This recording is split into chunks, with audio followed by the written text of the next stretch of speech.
Great. And fighting in your hometown, you're probably the most local fighter on the card, right? In terms of where you live and train. So, how much of a boon has it been for you to know that you're fighting right here? You've got your home fans here, and you're training just around the corner. Oh, it's massive. I get to literally sleep in my own bed. I can just, this morning I walked the dog, then I played with my daughter for a bit, saw my wife. So, yeah, it's definitely a luxury fighting at home. And I guess that gives me a slight advantage, definitely in the mindset, having the hometown crowd, literally being 40 minutes from the venue, just being able to rock up, fight, go home, have a cup of tea, that's a bit of me. So, yeah, it's definitely a luxury advantage. And two former Cage Warriors champions are going at it this weekend. Obviously, different weight classes. Obviously, you were bantamweight at the time. Morgan, former featherweight champion. Is this a fight that you've always kind of had on your radar, that think the UFC could book this at some point further down the line, given the way you both come up through the ranks and now the fact you're in the same weight class together? I don't think it has crossed my mind too much. Once London got announced and I obviously put my name forward, etc., I kind of thought would make sense, because I look at the sort of the rankings, if you like. I see everyone's booked. I'm kind of keeping up to what they're doing. Morgan's only a couple of hours away from France, so to me it makes sense. But it hadn't been something on my mind until 10 weeks ago. And what do you make of Morgan? He's obviously had a good run in Cage Warriors, has a lot of vocal support. I'm sure he's going to have a big pocket of rowdy fans somewhere in the O2 on Saturday. But what do you make of him as a fighter and how he's made his way up through the ranks and now into the UFC? I've not got a bad word to say about him. We've got each other on Instagram. I like the guy. I feel like he's very similar to me in the sense where if you look at him, I'd say he's a striker, but he's also got very high-level grappling. He's 29 years old. I'm 31. He's got 20 wins. I've got 20 wins. Cage Warriors champion, Cage Warriors champion. It's very similar. So I feel like maybe I'm fighting someone that's on the same sort of journey as me. Obviously Daniel Pineda was a lot older, a lot more experienced, so he had advantages in some areas, but then disadvantages in other. With Morgan, I just think it's very similar stylistically. Given all those similarities, where do you think the key differences lie and where the key edge sits for yourself? Definitely in the speed. If we're going off physical attributes, going up a weight, obviously everyone's going to be slightly stronger than me, but they're not going to be faster. So the way I look at it is fighting at bantamweight, I was always the same as everyone else because we all cut the same amount of weight. Now, going up a weight, I'm at a disadvantage in the strength, but I'm at an advantage in the speed. So if I fight my fight and how I'm supposed to, I think I'm going to be too quick for him. And I don't know what his mindset's like, but I know that my mindset right now is bulletproof, especially fighting in London as well. So those are the two biggest advantages that I would say that I've got in my arsenal. But that's not an insult to him because I'm sure he is very motivated as well. But yeah, I know that mindset right now is in a good place to fight. Just a light-hearted one to finish from me. You did a cracking video with Brad, fraud-checking WWE moves in real-life situations. If you were going to predict the most likely WWE move that you could pull on fight night on Saturday night, what do you think it would be? I think I'll go for the choke slam. That's got to be the easiest one to get a hold of, maybe. Kind of. Great stuff. Thanks a lot, mate.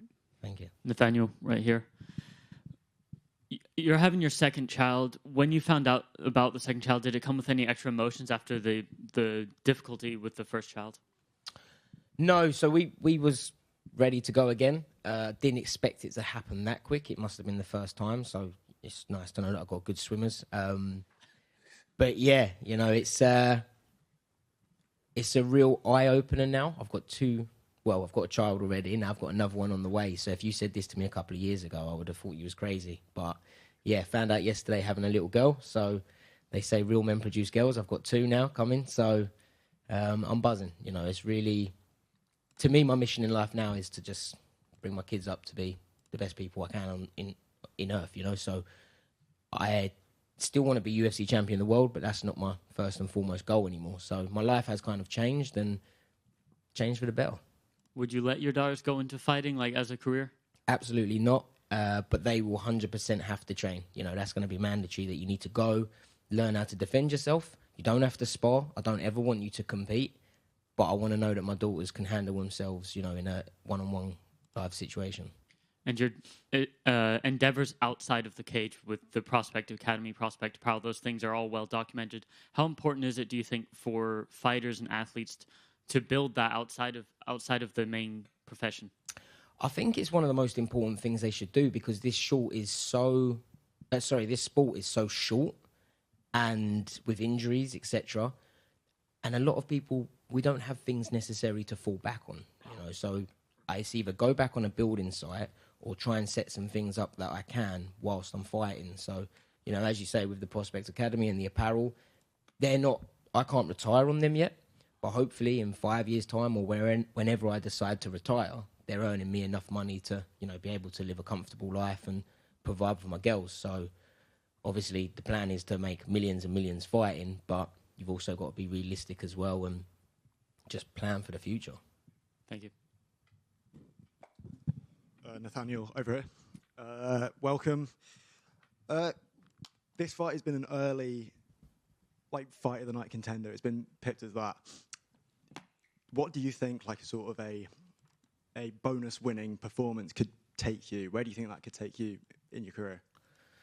So I definitely think a good win, confidently, not a back and forth, you know, split decision, would put me in the shot of getting a ranked opponent in the top 15. But if I'm honest, I have no intentions whatsoever about rankings anymore. I don't care for it. You know, it really means nothing to me whatsoever. I know where I belong in the world, and I believe that I'm one of the best fighters on the planet. And because some guy decided to put me at 20 or 25 or whatever I am, that doesn't change my outlook on it. So, you know, I think rankings are great to build up for a title shot, but until you're in the top 5, what does top 15, 14, 13 mean, you know? So if the UFC offered me tomorrow anyone in that top 15, I'll take it with both arms. But at the moment, I just want exciting fights, and Morgan is an exciting fight. So, yeah, I think this is the best fight that I could have got out of rankings. But, yeah, as I say now, I'm kind of past really caring about that. I just want to fight as often as I can and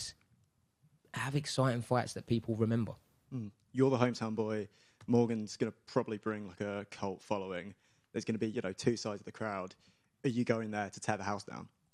Yeah, of course. I've always got to... I'm not the only London fighter anymore. Now I've got my teammate, Lonnie Kavanagh, but I always feel like I'm the one representing, being the only London guy usually on these cards. So obviously I'm undefeated in the O2. So, you know, on Saturday I plan to remain undefeated. You say there's no bad blood. Is that post-fight pint still on? It is. If I'm honest, I don't really drink beer though, so a cup of tea would be better for me. But yeah, no, there's no bad blood. You know, as Brad Pickett said once before, I don't need to hate someone to punch him in the face. You know, we can.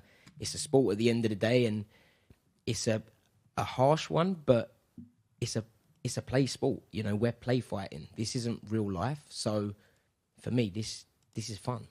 Cheers, mate. Nave, just to talk about the rankings a minute, we spoke the other day and you mentioned again about the rankings and the people deciding the rankings. I'm just curious, from a fighter's perspective, how interested or excited would you be about Dana White's idea of introducing AI rankings?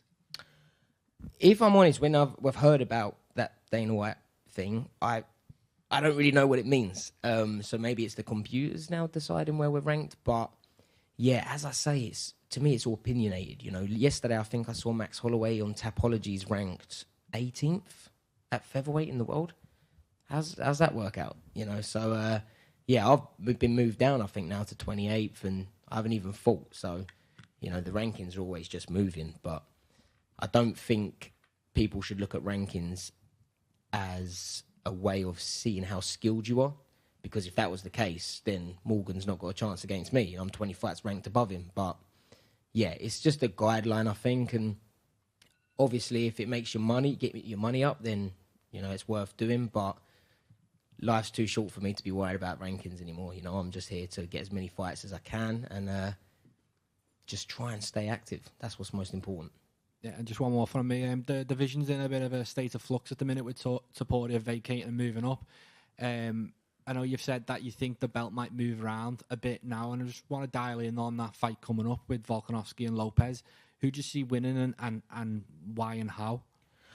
I think Lopez is going to win it, even though I would love Volkanovski to win again. I just think that maybe now the time's kind of come, for Volkanovski on that decline. And then I think after Lopez gets it, I think maybe Musva's going to get it. So, yeah, I just think it's going to be bounced about for a while, if I'm honest.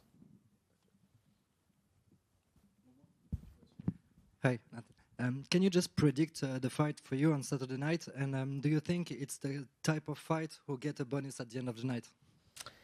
If it's a bonus, ideally I want a performance of the night bonus. I don't want a back and forth war. I want to hit and not get hit. I want to try and not break my nose any more than I already have. And I need to obviously win confidently. So I think it's going to be more of a striking bout, but I do think there's going to be a few takedowns mixed in it.